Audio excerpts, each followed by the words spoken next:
الحمد لله حمدا كثيرا طيبا مباركا فيه، والصلاة والسلام على من تلقى القرآن من لدن حكيم عليم، نبينا مولانا محمد وعلى آله وصحبه وسلم تسليما كثيرا.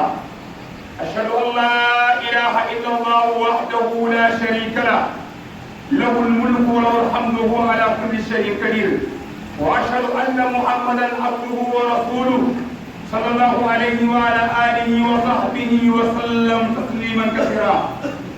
أما بعد، اتقوا الله عباد الله، واعلموا أنكم ملاقوه، فلا تغرنكم الحياة الدنيا ولا يغرنكم بالله الغرور. إن الشيطان لكم عدو فاتخذوه عدوا، إنما يدعو حزبه ليكونوا من أصحاب السعير. اللهم صل وسلم على عبدك ورسولك محمد وعلى آله وأصحابه وذرياته وكل من هدى بهديه إلى يوم الدين. اللهم صل عليه وعلى آله وصحبه وسلم كثيرا. أما بعد يا أيها إيماني،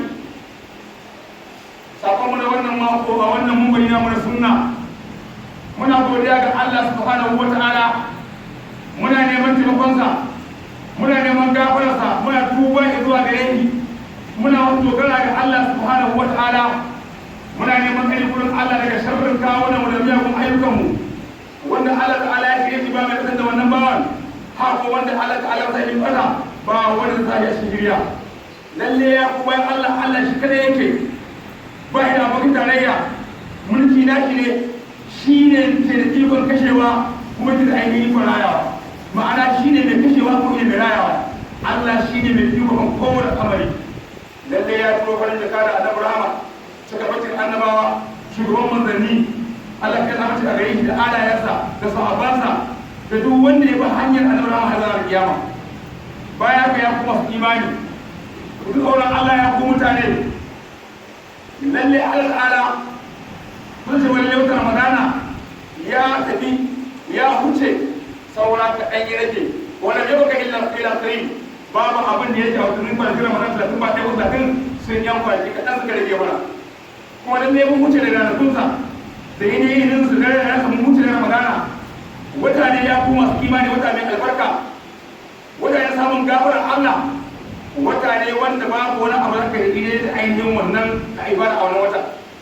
A cikin lokutan su gaba ɗayan sa wata ne mai alkhairi, a tsara a cikin sa mummunan amari ne, har kuma yin aikin alkhairin sa babban amari ne mai samun alkhairi a cikin dukkan ayyuka na kasuwanci, wanda shi ne wata na yin kasuwancin da ba a asara cikin sa. Sakamakon kasuwancin da ka aiwatar da bayana shi ne samun aljanna, domin shi wannan ibada cikin da bayana ina nisantar da bawa daga azabar Allah matsananciya. Kasuwanci ne akwai masu imani, lan ta tura fa'idahu, wanda yake yin sa baya yin asara, baya lalacewa, baya tabewa. Ya kuma su imani, kunna fi awaqi hada shahr Ramadan, mun kasance a ƙarshen wannan wata na Ramadana, kwanakin suka rage cikin sa. Ya kuma su imani, ina da ainihin yin ibada cikin sa kamar ainihin samun lada da farilla ne, kuma yin farilla cikin wata Ramadana za a samu lada wurin Allah kamar ainihin wato adadin lada 70 na farilla a lokacin da ba wannan ba. Kuma yana da ainihin ayyuka na alkhairi a cikinsa a gayaransa.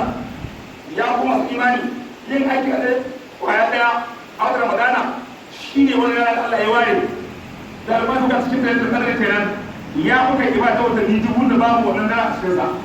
Idan kai sa'a kai ibada a wata Ramadana da kadar Allah ya karbe ka, sai ka yi shekara, sai ka yi watanni 1000, shekara 83 kai kana ibada ba ta kai da ke kwaya ɗaya wannan ba.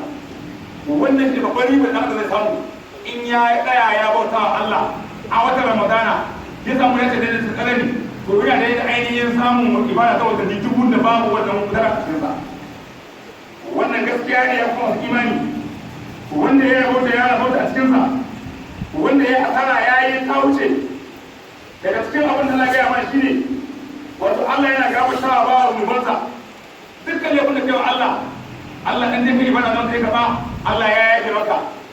Yin ibada wannan dare da laifin kare shi kuma ta muka ibada a watanni 1000 da babu wadana a cikinsa. Ya kuma su imani, kamar samun ayyamu wa kama layaliyahu imanan wa ihtisaban duk wanda yayi azumin ya azumci ne Ramadana kuma ya tsaye a daren Ramadana da ibada ina mai dogara ga Allah ina mai neman gafarar Allah